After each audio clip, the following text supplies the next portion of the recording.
हमारे भारत में बहुत सी अलग अलग संस्कृतियां और परंपराएं हैं और कह सकते हैं कि यही एक कारण है कि हमारे भारत में कुछ ऐसी जगहें हैं जहां की कहानियां आपको दंग कर देंगी। बस इतना ही नहीं, ये कहानियां सच्ची और दिलचस्प भी होती हैं। तो चलिए इन्हीं कहानियों में से एक कहानी की बात हम करते हैं। मैं आपको राजस्थान के बाड़मेर जिले से कुछ 30-35 किलोमीटर दूर स्थित एक छोटे से शहर किराड़ू की सच्ची कहानी से रूबरू कराने जा रही हूँ। और आप सभी को ये जानकर हैरानी होगी कि इसी जगह के एक मंदिर को लोग श्रापित मानते हैं। ये जगह इतनी छोटी और छुपी हुई है कि इस मंदिर के एक बहुत बड़े इतिहास होने के कारण भी आज तक इसकी सच्चाई और इसका इतिहास लोगों के बीच अनसुना है। 11वीं शताब्दी के परमार वंश के राजा दुष्यंत ने 108 के आसपास मंदिर बनवाए थे, जिसमें से समय के साथ सिर्फ 5 ही मंदिर बच पाए हैं और इन्हीं 5 मंदिरों में से एक है किराड़ू मंदिर। हम सभी एक बात से तो बहुत ज्यादा अवेयर हैं, अगर हम किसी भी पौराणिक किले या महल की बात करते हैं तो हमेशा उसके साथ एक ऐतिहासिक कहानी जुड़ी होती है। अब इससे पहले कि मैं इस वीडियो में आगे बढ़ूं और मंदिर की ऐतिहासिक कहानी के बारे में जानने से पहले आप हमारे चैनल EGSKI 360 को सब्सक्राइब कर लीजिए ताकि आगे की कोई भी इंटरेस्टिंग स्टोरीज आप मिस ना कर सकें। सबसे पहले जान लेते हैं कि यहाँ के लोकल्स का इस जगह के बारे में क्या कहना है। दरअसल यहाँ के कई लोकल्स का मानना है कि रात के समय यहाँ पर विचित्र आकृतियां दिखाई देती हैं और तरह तरह की आवाजें आती हैं। और कई लोगों का तो ये भी कहना है कि रात के समय यहाँ पर मंदिर के आसपास से गुजरना भी नहीं चाहिए, वरना आपके ऊपर बुरी ताकतों का साया हावी हो सकता है। कई लोग जो यहाँ पर काफी सालों से रह रहे हैं, उनके अकॉर्डिंग रात के समय इस मंदिर के आसपास जो भी गुजरा है वो किसी न किसी हादसे का शिकार जरूर हुआ है। कुछ लोगों की आर्थिक स्थिति में परेशानियां हो गई, कुछ लोग बीमार पड़ गए या फिर किसी न किसी दुर्घटना का शिकार वो लोग जरूर हुए हैं। पर ऐसा क्यों होता है, इस सवाल का जवाब हर कोई जानना चाहता है। दरअसल ऐसा माना जाता है कि 12वीं शताब्दी में परमार डायनेस्टी के किंग सोमेश्वर ने एक महान ऋषि को अपने राज्य में आमंत्रित किया था। उनसे कहा था कि वो पूजा पाठ करके उनके राज्य में सुख और शांति बनाए रखें।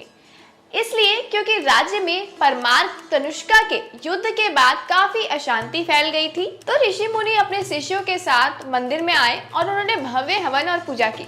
उनकी ये तपस्या कई दिनों तक भी चली और इन सब के बाद ऋषि मुनि अपने शिष्यों के साथ वहां से चले तो गए, लेकिन उन्होंने अपने एक शिष्य को मंदिर में ही छोड़ दिया ताकि वो वहां पर निरंतर पूजा करता रहे और राज्य में सुख शांति का माहौल बनाए रखे। इस बड़े से हवन के कारण वाकई राज्य में खुशहाली देखने को मिली और तरक्की भी होने लगी। लेकिन ये तरक्की देखकर राजा तो मानो भूल ही गए थे कि ये सब पुजारी के निरंतर पूजा करने की वजह से हो रहा है। वहीं दूसरी तरफ महर्षि के पुजारी अपने काम में लीन रहते थे, लेकिन उनकी देखभाल करने वाला कोई नहीं था। समय के साथ साथ मौसम बदलता रहा और बारिश के महीने में वो पुजारी बीमार पड़ गए। उन्होंने मदद की गुहार लगाई, लेकिन कोई भी उनकी मदद करने के लिए नहीं आया, जिसके कारण उनकी वहीं पर मृत्यु हो गई। और ये बात जब महर्षि और उनके शिष्यों को पता चली तो वो रात में ही दौड़े दौड़े उस राज्य में आ गए और वहां पर उनको उस पुजारी का शव मिला और गुस्से में महर्षि ने इस जगह को श्रापित कर दिया, जिसके मुताबिक अगर कोई भी इस मंदिर के क्षेत्र में कदम रखेगा तो वो पत्थर में बदल जाएगा, क्योंकि इस राज्य के सभी लोग पत्थर दिल हैं। अब क्योंकि महर्षि ने ये श्राप रात के समय दिया था, तो रात में इस मंदिर में जो भी आता है या फिर इसके आसपास भी गुजरता है वो पत्थर में बदल जाता है। अब दोस्तों, इस कहानी का दूसरा वर्जन भी है, जहाँ पर इस पुजारी की मृत्यु तो नहीं होती, बल्कि उनकी गुहार सुनकर एक घड़ा बनाने वाली की पत्नी उनकी मदद करती है और उनका ख्याल रखती है। और जब महर्षि वहां पर आते हैं तो वो पूरे राज्य को श्राप दे देते हैं, सिवाय उस परिवार के जिन्होंने पुजारी की मदद की थी।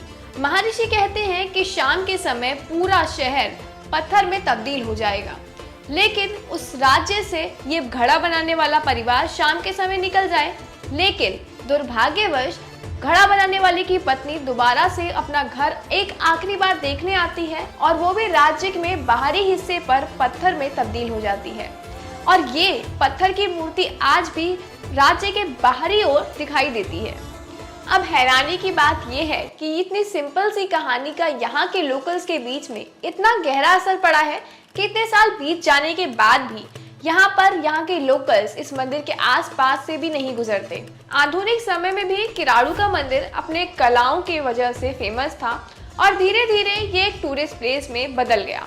लेकिन इतने साल बीत जाने के बाद भी दिन के समय में यहाँ पर बाकी शहरों की तरह चहल पहल रहती है, लेकिन शाम ढलते ही ये जगह एक सुनसान इलाके में बदल जाती है। अपनी इन्वेस्टिगेशन के दौरान जय और उसकी टीम ने वो सारी चीजें एक्सपीरियंस की जो बाकी के इन्वेस्टिगेटर्स किया करते थे। सबसे पहले जय और उनकी टीम मंदिर के आसपास कैमरास इंस्टॉल करती है, फिर वो और उनकी टीम अकेले मंदिर में एंटर करते हैं और कुछ टाइम वहां पर रुकते हैं, लेकिन उन्हें किसी भी तरह की कोई एनर्जी फील नहीं होती। ईएमएफ पर उन्होंने कुछ स्ट्रेंज सिग्नल्स कैच किए और उसको एक्सप्लेन किया कि ऐसा वीक रेडियो वेव्स के कारण हो सकता है। इस तरह की प्लेसेस में ऐसे वीक सिग्नल्स मिलना नॉर्मल सी बात है।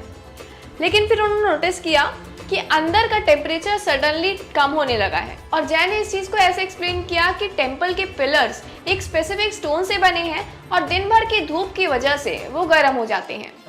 मंदिर के अंदर एक डार्क फेज है जहां पर टेम्परेचर काफी कम रहता है और वहां पे धूप नहीं आती, इसलिए वहां पर टेम्परेचर कम रहता है।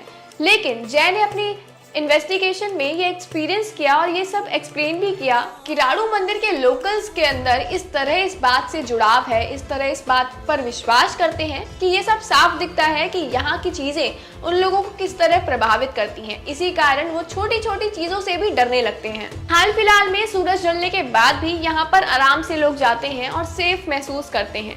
लोगों का इन कहानियों से भरोसा भी उठ रहा है। लेकिन आपको क्या लगता है, क्या ये घोस्ट स्टोरीज एग्जिस्ट करती हैं? क्या आपको भी किसी ऐसे मंदिर के बारे में पता है जो कि श्रापित कहा जाता है? क्या किसी भी मंदिर को श्रापित करा जा सकता है? मुझे कमेंट सेक्शन में बताएं और अगर वीडियो पसंद आई तो हमारे चैनल AGS Sky 360 को सब्सक्राइब करें और वीडियो को लाइक और शेयर करें।